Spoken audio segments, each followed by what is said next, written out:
ओम शांति 17/4/69 की अव्यक्तवाणी है। ब्राह्मणों का मुख्य संस्कार सर्वस्व त्यागी। आप सभी का संगठन खास किस लिए मंगाया है? संगठन के लिए मुख्य 4 बातें जरूरी है। बाप दादा कहते हैं संगठन के लिए मुख्य 4 बातें जरूरी है। तो वह कौन सी बताते हैं?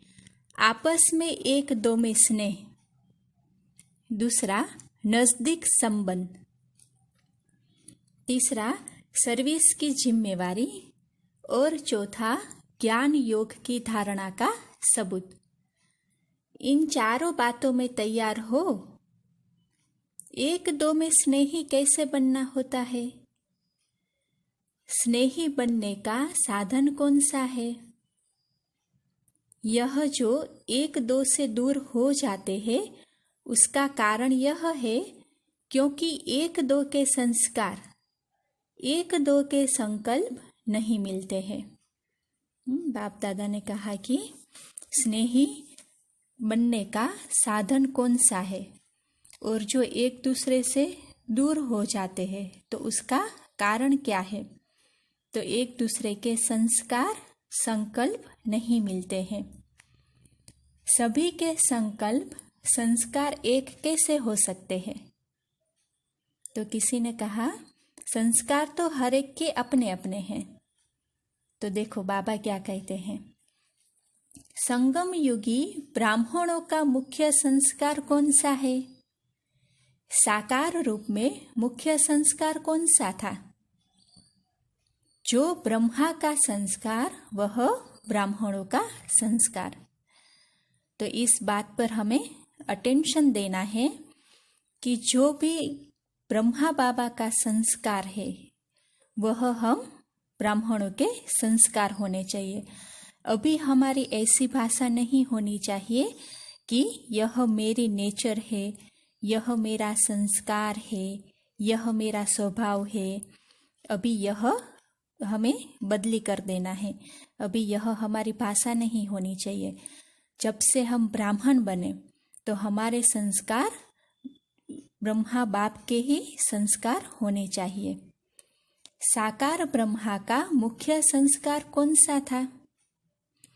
ब्रह्मा में तो वह संस्कार संपूर्ण रूप से देख लिया, लेकिन ब्राह्मणों में यथा योग यथा शक्ति है। उनका मुख्य संस्कार था सर्वस्व त्यागी। निरहंकारी का मतलब ही है सर्वस्व त्यागी। अपना सभी कुछ त्याग कर देते हैं। सर्वस्व त्यागी होने से सर्वगुण आ जाते हैं। दूसरों के अवगुणों को न देखना यह भी त्याग है। त्याग का अभ्यास होगा तो यह भी त्याग कर सकेंगे। सर्वस्व त्यागी अर्थात देह के भान का भी त्याग। तो ब्राह्मणों का मुख्य संस्कार है सर्वस्व त्यागी। इस त्याग से मुख्य गुण कौन से आते हैं? हाँ, देखो बाबा ने पहले संस्कारों के बारे में बताया कि जो ब्रह्मा का संस्कार वही ब्राह्मणों के संस्कार होने चाहिए। और जो ब्रह्मा बाबा ने सर्वस्व त्यागी बने तो उसी तरह बाबा ने कहा कि ब्राह्मणों के मुख्य संस्कार यह भी है कि सर्वस्व त्यागी। तो इससे क्या कौन कौन से गुण आते हैं? देखो बाबा क्या बताते हैं। तो सरलता और सहनशीलता के गुण आते हैं। जिसमें सरलता, सहनशीलता होगी वह दूसरों को भी आकर्षण जरूर करेंगे और एक दो के स्नेही बन सकेंगे। अगर सरलता नहीं तो स्नेह भी नहीं हो सकता।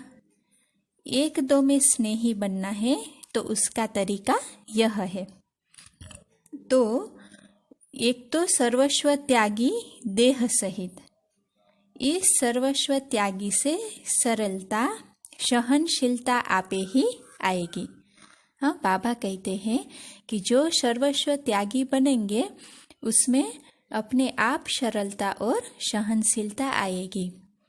सर्वस्व त्यागी की यह निशानी होगी, सरलता और सहनशीलता। साकार रूप में भी देखा ना, जितना ही नॉलेजफुल उतना ही सरल स्वभाव, जिसको कहते हैं बचपन के संस्कार। बुजुर्ग का बुजुर्ग, बचपन का बचपन। आप सभी की चलन ऐसी हो जो आपकी चलन से बाप और दादा का चित्र देखने में आए। हाँ, बाबा क्या कहते हैं देखो, कि हम बच्चों की चलन कैसी होनी चाहिए कि हमारी चलन से बाप दादा के चित्र नजर आवे। बोलने से नहीं, चलन से चित्र देखने में आएगा। ऐसी चलन अभी है? आपकी चलन से बाप दादा के चित्र देखने में आता है? देखने में आता है, लेकिन कभी कभी जब उस स्थिति में रहकर सर्विस करते हो, तब आपकी वाणी से, सूरत से समझते हैं कि इन्हों को ज्ञान देने वाला बहुत ऊंचा है। हाँ, देखो बाबा ने कहा कि पहले तो अपने वाणी से, वर्तन से बाप दादा के चित्र नजर आवे, लेकिन बाबा कहते हैं कि कभी कभी आते हैं। तो क्यों कभी कभी आते हैं? तो देखो बाबा इसके लिए विधि बताते हैं कि जब उस स्थिति में रहकर सर्विस करते हो, तब आपकी वाणी से, सूरत से समझते हैं कि इन्हों को ज्ञान देने वाला बहुत ऊंचा है। कहते हैं ना, आपकी चलन से बाप दादा के चित्र देखते हैं, लेकिन कभी कभी आप भी कैमरा हो, आपके कैमरे में बाप दादा के चित्र छपे हुए हैं, वह कभी कभी दिखाते हो क्यों? सदैव वही चित्र चलन से क्यों नहीं दिखाते हो? तो किसी ने कहा कि पुरुषार्थ है अभी। तो यह पुरुषार्थ शब्द कहाँ तक चलना है? हाँ, बाबा कहते हैं कि अब यह पुरुषार्थ शब्द कहाँ तक चलना है? कितना समय अभी पुरुषार्थ करना है? क्या अंत तक ऐसे ही कहते रहेंगे कि हम पुरुषार्थी हैं? जैसे अब कह रहे हो ऐसे ही अंत तक कहेंगे? पुरुषार्थ शब्द भी अब चेंज होना है। भले पुरुषार्थी तो अंत तक रहेंगे, लेकिन वह पुरुषार्थ ऐसा नहीं होगा जैसे अभी कहते हो। पुरुषार्थ का अर्थ ही है जो एक बार गलती हो वही फिर दूसरी बार न हो, ऐसा पुरुषार्थ है।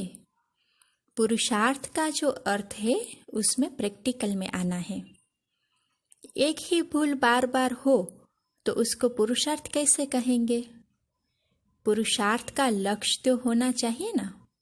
बाकी इस तरह का पुरुषार्थ शब्द भी निकल जाना चाहिए। एक दो के स्नेही कैसे बन सकेंगे? पत्र व्यवहार करना, संगठन करना, सिर्फ इससे नहीं बनेंगे।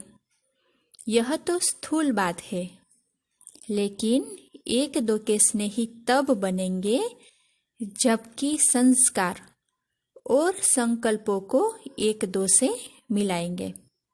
हाँ, देखो बाबा ने कहा कि एक दो के स्नेही बनने के लिए एक दूसरे के संस्कार और संकल्पों को मिलाएंगे तभी बनेंगे।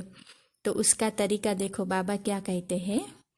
तो उसका तरीका भी बताया, सर्वस्व त्यागी।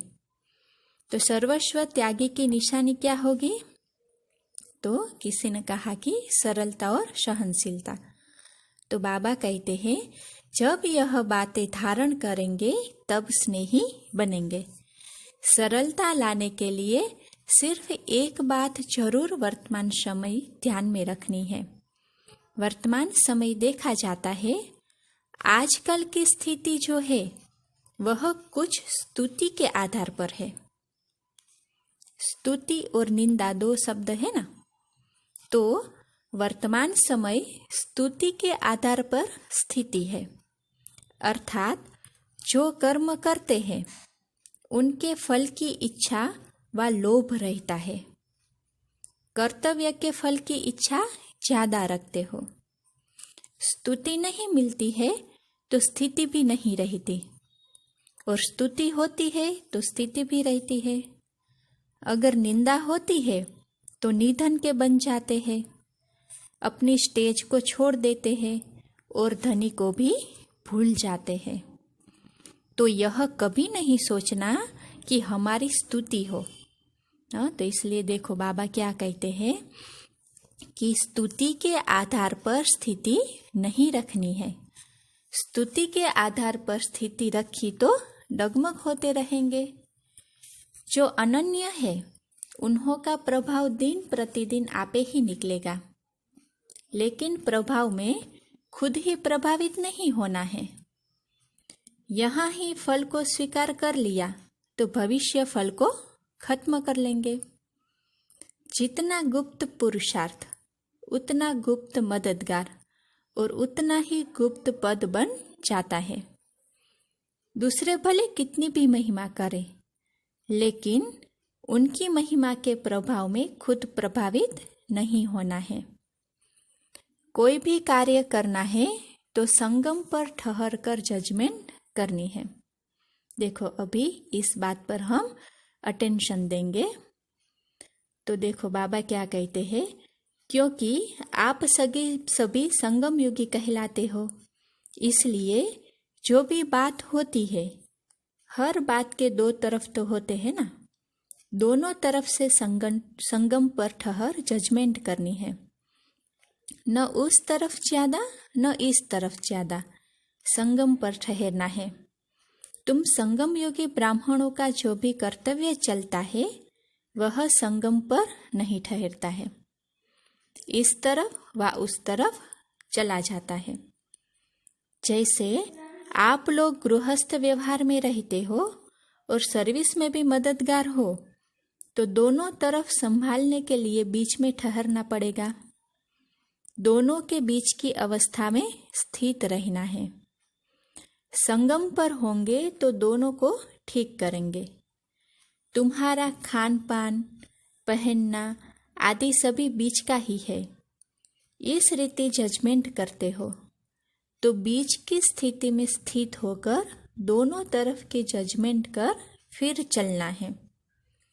कई बातों में दिखाई पड़ता है इस तरफ व उस तरफ विशेष हो जाते हो, होना चाहिए बीच में।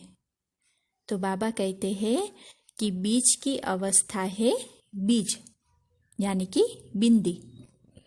जैसे बीज सूक्ष्म होता है वैसे बीज की स्थिति भी सूक्ष्म है। उस पर ही ठहरने की हिम्मत और तरीका चाहिए। यह भी लक्ष्य दिया हुआ है, कहाँ बालक हो चलना है, कहाँ मालिक हो चलना है। जहाँ मालिक हो चलना है वहाँ बालक नहीं बनना है, और जहाँ बालक बनना है वहाँ मालिक नहीं बनना चाहिए। यह भी बहुतों से मिसअंडरस्टैंडिंग हो जाती है। यह भी चेकिंग बहुत रखनी है। बालकपन भी पूरा तो मालिकपन भी पूरा रखना है। इसलिए कहा कि संगम पर ठहरना है। सिर्फ बालक भी नहीं बनना है और सिर्फ मालिक भी नहीं बनना है। दोनों गुण होने से सभी ठीक चला सकेंगे। बालकपन अर्थात निरसंकल्प हो, जो भी आज्ञा मिले, डायरेक्शन मिले, उस पर चलना। और मालिकपन अर्थात अपनी राय देना।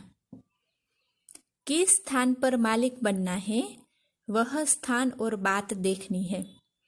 सभी जगह मालिक नहीं बनना है। जहाँ बालक बनना है वहाँ अगर मालिक बन जाएंगे तो फिर देखो बाबा क्या कहते हैं कि संगम पर ठहरकर अगर जजमेंट करेंगे तो कहाँ बालक बनना है और कहाँ मालिक बनना है वह ठीक रीति से समझ जाएंगे। लेकिन बाबा कहते हैं कि अगर सभी जगह मालिक बन जाएंगे तो फिर क्या हो जाएगा, संस्कारों में टक्कर हो जाएगा। इसलिए आपस में एक दो के मददगार बनने के लिए दोनों ही बातें धारण करनी है, नहीं तो संस्कारों का टक्कर होगा। जहाँ बालक बनना चाहिए वहाँ मालिक बन जाते, तो दो मालिक होने से फिर संस्कारों का टक्कर हो जाता है। मालिक भी बनना है, बालक भी बनना है। देखो किस रीति से बाबा कहते हैं कहाँ मालिक बनना है और कहाँ बालक बनना है, तो उसकी विधि बताते हैं। कि बाबा कहते हैं कि राय दी मालिक बने, फिर जब फाइनल होता है तो बालक बन जाना चाहिए।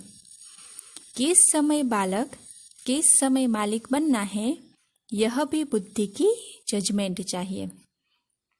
किस समय कौन सा स्वरूप धारण करना है, वह भी विचार करना है।